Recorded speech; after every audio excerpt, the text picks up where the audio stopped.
Lecture de la lettre aux Hébreux. Frères, c'est avec assurance que nous pouvons entrer dans le véritable sanctuaire grâce au sang de Jésus. Nous avons là un chemin nouveau et vivant, qu'il a inauguré en franchissant le rideau du sanctuaire. Or ce rideau est sa chair. Et nous avons le prêtre par excellence, celui qui est établi sur la maison de Dieu. Avançons-nous donc vers Dieu, avec un cœur sincère et dans la plénitude de la foi, le cœur purifié de ce qui souille notre conscience, le corps lavé par une eau pure. Continuons sans fléchir d'affirmer notre espérance, car il est fidèle celui qui a promis. Soyons attentifs les uns aux autres, pour nous stimuler à vivre dans l'amour et à bien agir. Ne délaissons pas nos assemblées, comme certains en ont pris l'habitude, mais encourageons-nous, d'autant plus que vous voyez s'approcher le jour du Seigneur.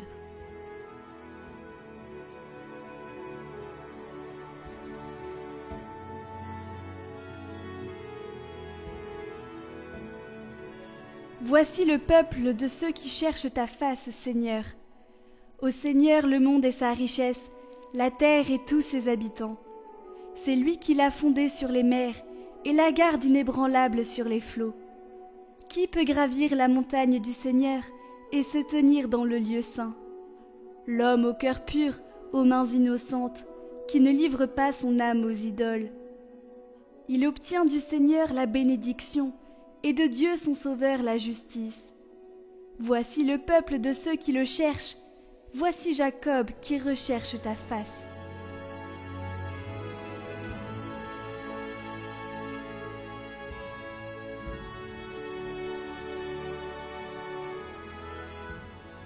Évangile de Jésus-Christ selon saint Marc. En ce temps-là, Jésus disait à la foule : « Est-ce que la lampe est apportée pour être mise sous le boisseau ou sous le lit ? N'est-ce pas pour être mise sur le lampadaire ? Car rien n'est caché, sinon pour être manifesté. Rien n'a été gardé secret, sinon pour venir à la clarté. Si quelqu'un a des oreilles pour entendre, qu'il entende. » Il leur disait encore : « Faites attention à ce que vous entendez. La mesure que vous utilisez sera utilisée aussi pour vous, et il vous sera donné encore plus. Car celui qui a, on lui donnera. Celui qui n'a pas, on lui enlèvera, même ce qu'il a. »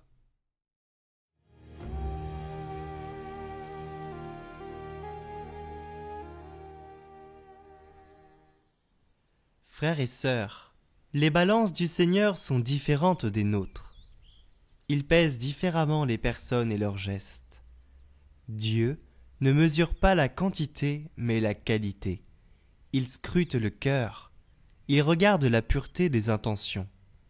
Cela signifie que notre don à Dieu dans la prière et aux autres dans la charité devrait toujours fuir le ritualisme et le formalisme, tout comme la logique du calcul, et qu'il doit être une expression de gratuité, comme Jésus l'a fait avec nous. Il nous a sauvés gratuitement. Il ne nous a pas fait payer la rédemption, il nous a sauvés gratuitement. Et nous-mêmes devons faire les choses comme expression de gratuité.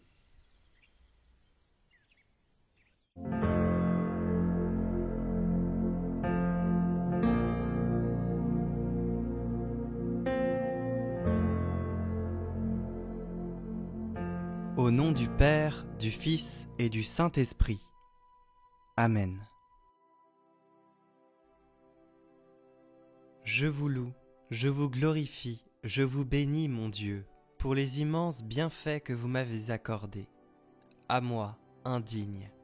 Je loue votre clémence, si patiente à m'attendre, votre douceur qui ne fait que simuler la vengeance, votre tendresse qui m'appelle, votre bénignité qui me reçoit, votre miséricorde qui pardonne mes péchés, votre bonté qui me comble au-delà de mes mérites, votre patience qui ne se souvient pas de l'injure, votre humilité qui me console, votre longanimité qui me protège, votre éternité qui me conserve, votre vérité qui me récompense. Que dirais-je, mon Dieu, de votre générosité ineffable? Fugitif, vous m'appelez. À mon tour, vous me recevez. Titubant, vous m'aidez. Désespérant, vous me réjouissez. Négligent, vous me stimulez. Combattant, vous m'armez. Triomphant, vous me couronnez. Pécheur, vous ne me méprisez pas après la pénitence. Vous n'avez pas souvenance de mon injure. Vous me délivrez d'innombrables périls. Vous adoucissez mon cœur pour qu'il se repente. Vous m'effrayez par des supplices. Vous m'attirez par des promesses. Vous me corrigez par des châtiments. Vous me gardez par le ministère des anges. Vous me procurez les biens temporels et me réservez les biens éternels. Vous m'exhortez par la dignité de la création. Vous m'invitez par la clémence de la rédemption.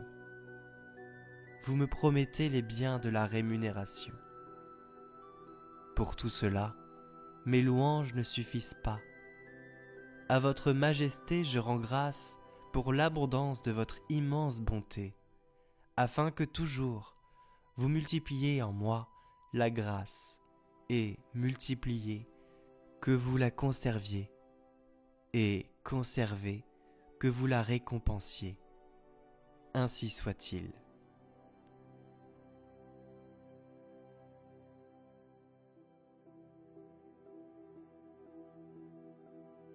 Notre Père, qui es aux cieux, que ton nom soit sanctifié, que ton règne vienne, que ta volonté soit faite sur la terre comme au ciel.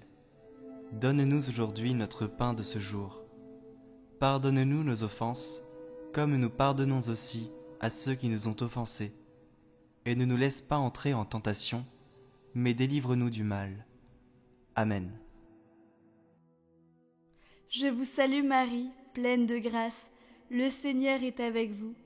Vous êtes bénie entre toutes les femmes, et Jésus, le fruit de vos entrailles, est béni. Sainte Marie, Mère de Dieu, priez pour nous, pauvres pécheurs, maintenant et à l'heure de notre mort. Amen. Gloire au Père, et au Fils, et au Saint-Esprit, comme il était au commencement, maintenant et toujours, pour les siècles des siècles. Amen.